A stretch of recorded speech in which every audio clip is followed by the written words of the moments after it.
Well,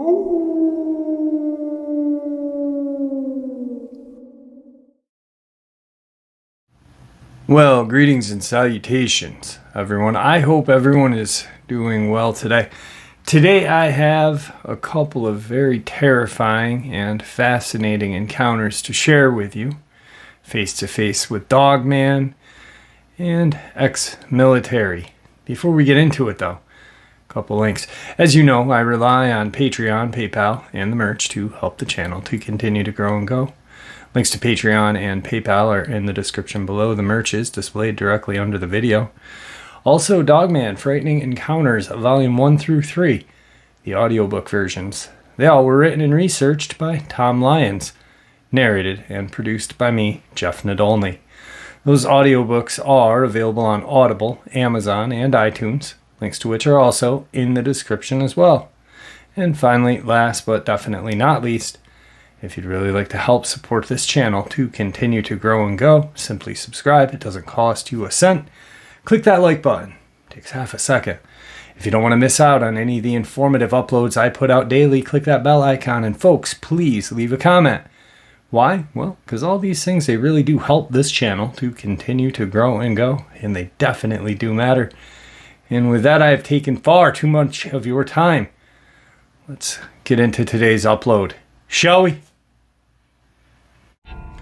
Hey Jeff, I hope you're doing well. My prayers go out to you. Well, brother, I had an encounter back in 1988. I was young, dumb, and did stupid stuff. Myself and another guy named Kelly, we were both big, and we thought we were tough. After this day, we were both humbled. We were here in North Carolina, a place called Warrior Mountain. It's a road between Nantahala and Franklin, North Carolina. We went to work that day, and our work van looked like the van from Scooby-Doo, but it was white. Now, the work we did was rubber roofing. It wasn't hard, just hot work. We went up Warrior Mountain fast. I was driving, showing off, and the motor was blowing up. We didn't realize till we had to take off walking. We were 5 miles away, the nearest house or person. So we let the van roll as far as it would, but it wasn't far. So we took off walking. Now what happened next, I think I deserved for blowing the motor in the van. Kelly and me had walked about a mile, and we started hearing brush moving like someone was stomping through it. I said, "Crap, Kelly, there's a big bear." All I had was a hunting knife I used at work and a razor knife I gave Kelly. Plus, I picked up a good solid stick. I bragged I'd bust its head if it comes out at us. I don't know anything about Dogman or werewolves except in the movies. But anyway, Kelly was the first to see this thing. He said it looked like someone's German shepherd. He said, "But that's the biggest damn dog I'd ever seen." I said, "You saw a bear." He looked at me and grabbed my shirt and said, "That's not a bear. He's freaking out bad." I said, "A bear will run from us." And what he said next made me scared. "Well, why ain't it running off yet?" This thing was as big as a young calf, at least 300 pounds or more, and 3 to 4 feet at its shoulders. Now, I'm still thinking it's a bear because I hadn't seen it, just heard and smelled it. I picked up a good-sized rock and threw it where we last heard it. I must have hit it because it let out a yelp like a dog, then growled that shook me down to my bones. You know that fear that's like burning that starts at the top of your head and goes to the tip of your toes? That's the fear I got. I started to panic because a bear don't yelp like a dog in pain. We started walking again, and this thing was following us step for step. I found a solid stick made out of oak and about 8 feet long. Got it and took my knife out and started sharpening one end. I kept seeing glimpses of this thing moving from tree to tree, then in the bushes when it had to move where we could get a good look at it. I got that stick, a pretty sharp point on it. I don't know what little good it would have done, but I felt better at least having something. We put up with this Dogman following us for about 3 miles, and we came to where a guy who had moved up here from Florida bought some land and started building houses. I had dated his daughter and thought he'd give us a ride, but he wasn't there. Only the carpenters were, and they wouldn't give us a ride. So we kept on walking, but we thought this thing had gone its own way. When we got away from the houses and the workers, the damn thing started following us again. The lake was on our left, woods and cliffs on our right. And they weren't really cliffs, just wooded overhangs with a lot of laurel. We were almost to a place called Griff's Greasy Burgers, and huge ones too. We came to a horseshoe curve in the road, went a short way to the lake where people camp and fished. And there was a small river that ran under the road into the lake, which made for good fishing. And on the right was a trail that went way back up into the mountains. When we got even with that trail, this thing was stand back always where a car couldn't see it, and it was standing up on its back legs. I'm 6'2", but this thing was 7 feet or better. It scared me worse than I had ever been at that point. It was standing and growling at us. It was 10 to 15 feet from us, and those teeth looked like razor blades. And the eyes were yellow, just something that comes out of nightmares. The snout was long, and I could see the nose was wet. I don't know why that stood out, but it did. The teeth were 2 inches long, but the big canines were at least 3 inches. It was solid black and long hair, just like the black long-haired German Shepherd. The snout was as big as around as my forearm. I told Kelly to back up slowly. He never said anything, and I looked and he was gone. He left me. I didn't work with him after that. I felt I couldn't trust him, but this Dogman kept looking at my stick. Now, not to say this thing told me in my mind to do this, but I just heard throw the stick down, so I did. Looked at me again and dropped down on all fours. Front paws had big claws on them and looked like hands. They were made for slashing. When it was down on all fours, it looked like a German Shepherd. But if you took a good look at its size of the hair, it was a lot thicker on its upper back, like a mane of a lion, but not that thick.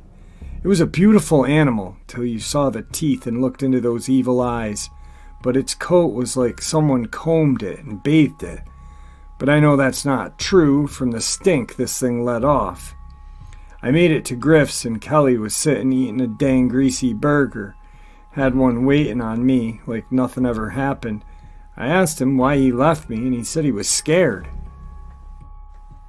and thought I was running behind him. He wouldn't talk about it even today.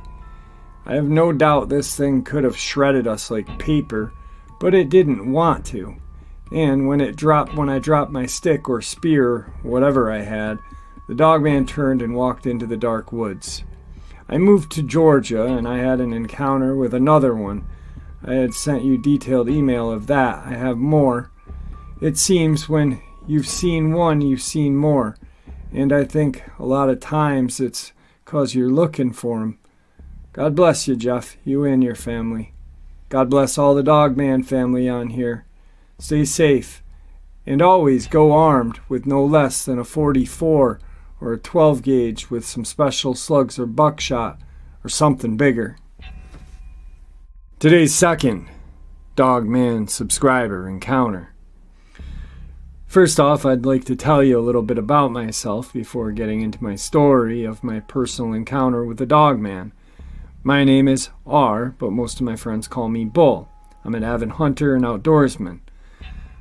I'm always in the mountains doing something with nature. It was the fall of 2020, and the Pennsylvania rifle season had opened the Saturday before. And as usual, my best friend and hunting partner, Jeff, had left my house about a half an hour south of where we had planned to hunt, our favorite mountain in Michoud State Forest, Adams County, Pennsylvania, just above the town of Fairfield. Now, the ride up the mountain is 90% dirt logging road, travels up the mountain, no cell service, and here or there, you would pass an old hunting cabin, but they are few and far between. So as we start up the mountain, we had a small doe run across in front of the pickup. So we figured, hey, today may be a pretty good day in the woods. We made it up the ridge to our pull-off, which was about 4:30, maybe 5 o'clock in the morning at this point. Get out of the truck, load up, head out to our stands. Now, we have about a mile or so to walk into the woods before there's a fork in the trail where Jeff and I would split off and go our separate ways. But we kept in communication via walkie-talkie. So I eventually reach my stand, get settled in for the morning. And it's your typical morning in the deer woods, birds chirping, squirrels running around, the normal. I had sat till about 10:30 that morning and got a radio call from Jeff that he hadn't seen anything that morning. Nor had I, so we decided we'd head off the mountain and get some breakfast at the local diner at the bottom of the mountain. After breakfast, the weather had started to turn kind of rainy and gloomy. Jeff decided he wasn't heading back out this evening. So after I dropped him off to his truck, I headed back up for the evening sit. I reached our pull-off again at around 2. That afternoon, after taking a drive around the logging roads, seeing if I could see any deer moving across the ridge. I parked my truck, shut the engine off, climbed out and grabbed my pack and headed for my stand. After my walk in, I reached my stand at about 2:45. Climbed up, got settled in for the evening. A few hours had passed and I hadn't seen much besides a spike, a small doe. It was getting to be about that magic hour, the last 45 minutes before dark, when everything was starting to get on its feet and start moving out of their bedding areas. Well, it was about 5:15 or so, I guess. I had heard some things snap to my left, and I look up and I seen some ears of a doe coming through the mountain laurel. I grabbed my 30-06 and got ready to take my shot. Well, she had walked out into a little opening, but had stopped just behind the laurel, so I waited. She had poked her head out, but still no shot. Then I had noticed the woods started to get silent. I'm talking no wind, birds, chipmunks, nothing. Made a sound. Then I heard a snap of a decent-sized stick, and I figured maybe a buck was fouling in on the doe. Well, she had shot her head up and stomped her hoof twice and bolted off into the woods. I mean, within seconds she was gone. Now, mind you, you're at this point, I could see that the underbrush in mountain laurel was starting to get dark to a point it was hard to see into. So, I was on the watch for whatever had broke that stick.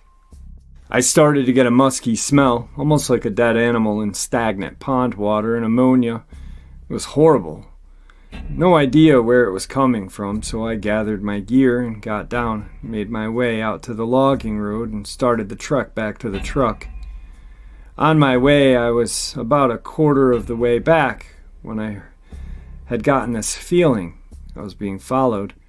Now, I know the area has bear and coyotes and an occasional mountain lion sighting, which is always shot down by the forest ranger and game wardens as people seeing bobcat, but I knew better.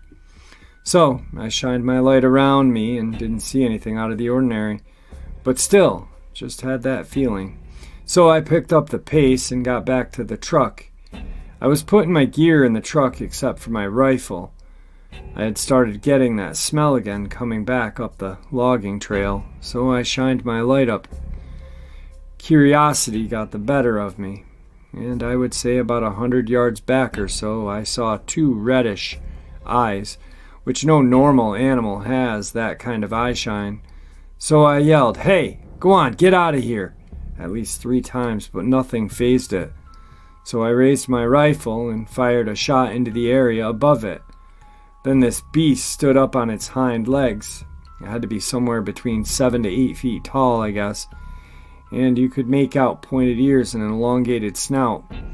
And it let out the most god-awful guttural howl I'd ever heard in my life. I threw the rifle in my truck, jumped in, and took off down the mountain, never looking back again to this day. I have never set foot on that logging trail since. Not sure if I will ever do it again, but that is my Dogman experience. Today's third subscriber Dogman encounter is about an hour and a half south of my location. I can't remember the exact year that this encounter happened. It was early fall, either 87 or 88. I had been an Army MP. My last duty station was the Stewart Army Subpost at Stewart Airport in Newburgh, New York. After I got out of the Army in 1984, I decided to stay in the Hudson Valley instead of returning home to Western New York. I got a job working for a company that did unarmed and armed security, private investigations, and executive protection.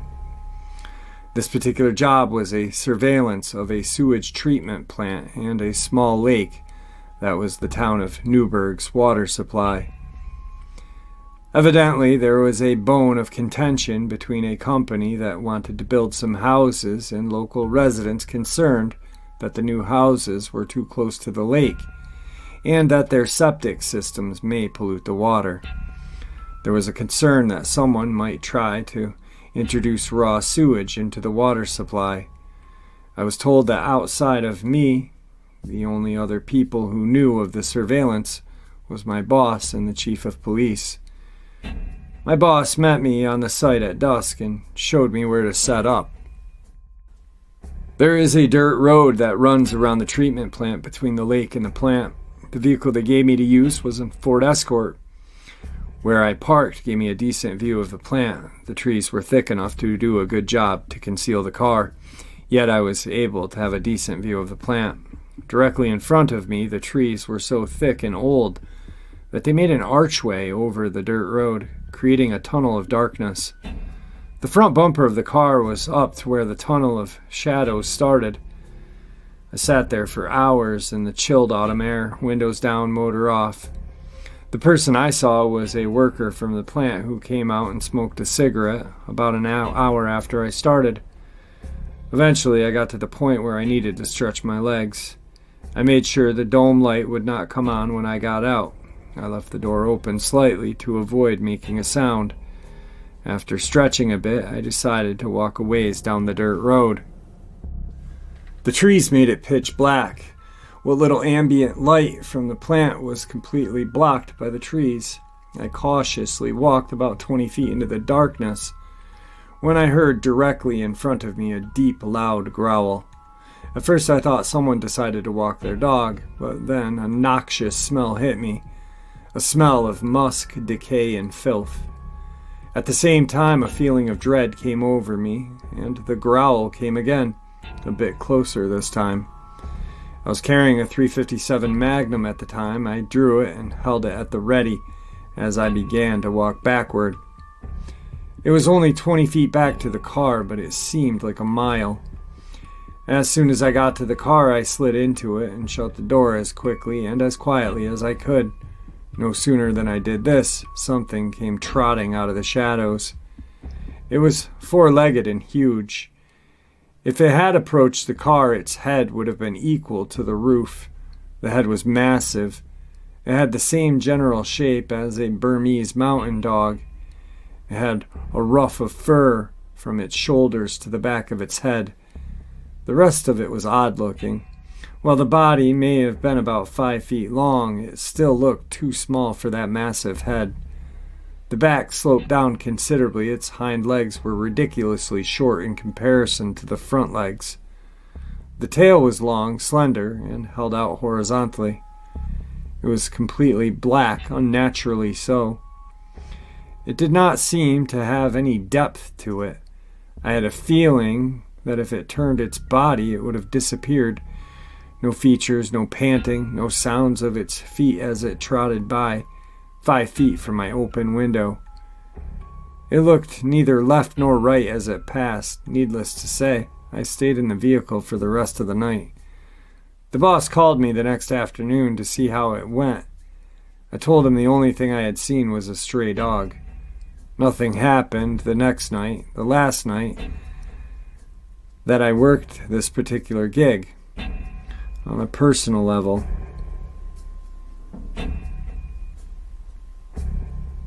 I'll think about being on with you. I'm actually quite shy for a fairly large tattooed Viking type of guy. Brother, if you're hearing this, please shoot me an email because I really, really would love to have you on the show.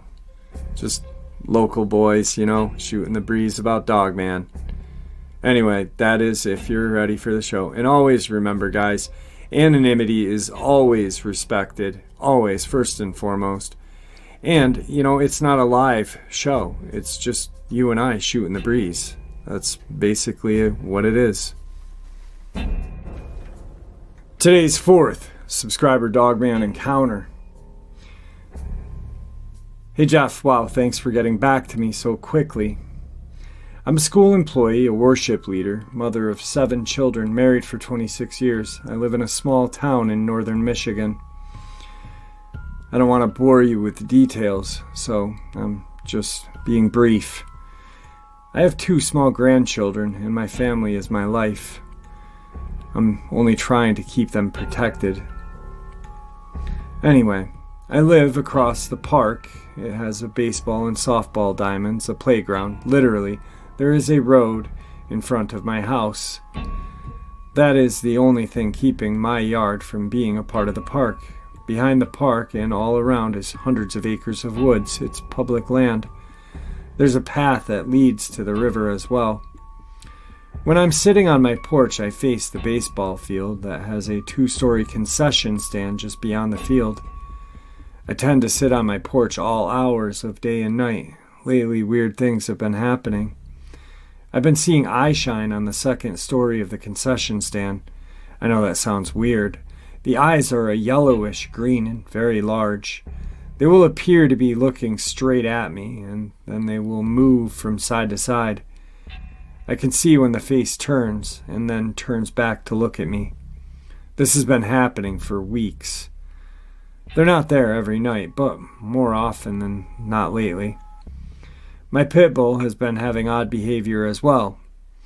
When the yellow eyes are shining, he will not come outside, and if he does, he will have his tail between his legs and act terrified. He won't leave the porch.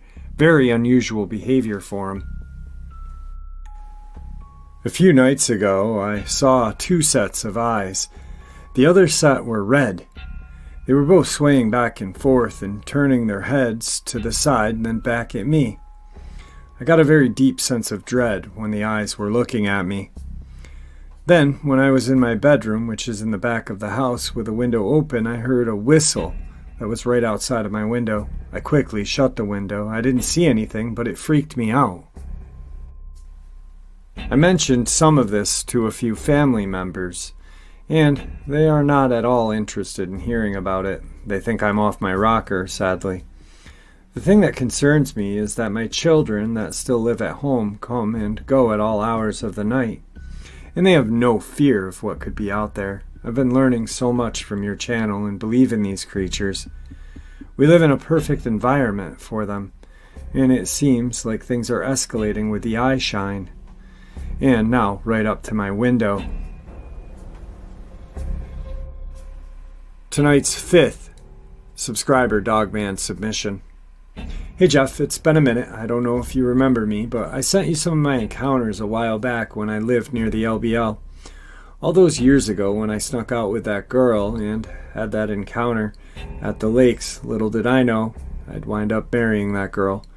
My grandparents that owned the property since have passed, and as I was one of the few people that visited them going on their final days, they put the property in my name. I have lived in that house with my wife for the past 2 years. I still go hunting on the property regularly. Last year's deer season was pretty uneventful. I moved spots more towards the front of the property as I still get very uneasy when I go down into the valley. I found comfort in high-power motion lights, and I will say my heart always drops at nighttime when I see those lights kick on. I've cut back the woods from our home about a half an acre on all sides. My last Dogman encounter was probably the best chance I have ever had at studying these creatures. I was in my tree stand enjoying first morning sun peeking through the sparse tree line that split our front property fields when I got the all too familiar feeling of dread. It took me about 30 seconds to pinpoint the source of the feeling. About 35 to 55 yards down that same tree line, I saw this brownish gray creature walk out. It didn't fully walk into the field, only the edge of the field. It walked down the tree line until it found a nice plump bit of grass maybe 20 feet off the game trail. That's when it tucked itself behind that patch of grass. Honestly, you think something like that wouldn't be hard to see. But if I didn't see it walk over there and sit down, I don't think I would have been able to see it. After it being there for 20 or so minutes, this creature stretched out and sprinted down the tree line into the other field. After sitting in my stand for what felt like forever, I finally got the sack to climb down the ladder. I carry a .308 and a .44 on my hip during deer season, and I still feel like I have water pistols. I have a few more encounters as well. I have a deer station that I caught on when harvesting a deer. Right beside the platform is a shed. In the shed, I have 3 deer fridge. One night I heard the shed being run through, so I took my .308 onto the porch and shot 3 times above the shed. On the second bullet, a large black figure moved so fast it looked like a blur, took off out of the shed and back into the woods behind my property. I'm also going to send this person an email. Brother, if you hear this and you don't get an email from me in a couple of days, send me an email too, please, because I'm writing myself a note, but I may forget.